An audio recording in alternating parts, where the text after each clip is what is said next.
Nakagawa kami ng brownies nang hindi gumagamit ng oven. Kasi tama sila, pwede ka talaga gumawa ng brownies gamit lang ang microwave oven or oven toaster o di kaya ay steam mo lang. Pero kami, sinubukan namin tong lutuin gamit tong air fryer na nabili namin dito sa TikTok. Ang swerte nga namin kasi natsyempohan lang namin to na nakasale. So dahil nag-crave nga sa brownies tong mga bagets, bumili kami netong timplado na brownies. At syempre, ang magmimekos-mekos niyan, walang iba kundi sila rin. Sila may gusto niyan eh.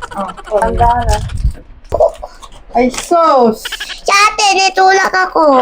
Kain ko na lang, sarap. Diyan, nag-video tayo. Wag mo muna ilabas yung May cola, manami, egg. Let's see if my shell. Ganyan ka to yun. Okay. Talsik. Dami naman. Okay. Dalawa naman. Nauuwi. So bago nga sila tuluyang magmekos-mekos niya, nagtunaw lang tayo ng dairy cream at ayan yung inilagay natin sa hahaluin nila. Mekos, mekos. May cola. What color? Brown.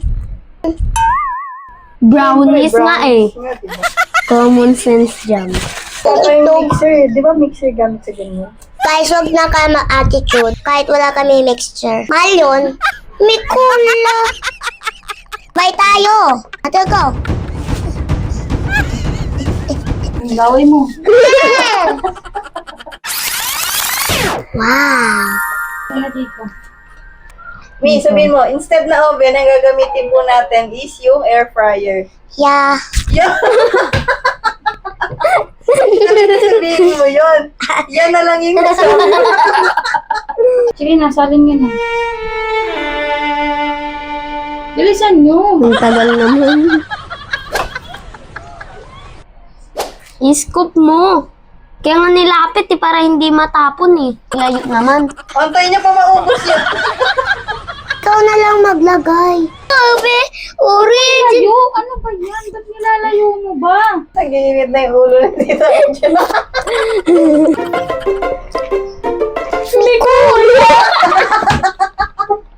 Asa na yung mani? Mani, wala pa. Pwede ba may mani dyan si Papa? Kaya nga, ubos na ba yung mani nila?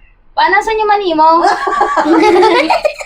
Bumili na lang kayo ng happy. Kaya mani, pipilian na lang natin ng mani yung ding-dong. Sabi ilagay, hindi kainin.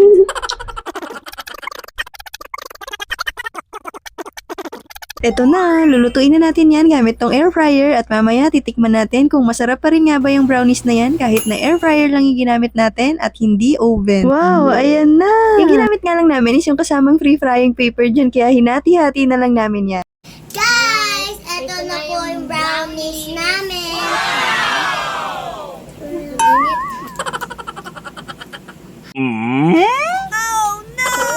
Ayan at mukhang na-craving satisfied naman sila sa pinaggagawa nila. Tsaka sa totoo lang, masarap nga naman yung ginawa naming brownies kahit sa air fryer namin siya niluto. Successful naman ba ang inyong brownies?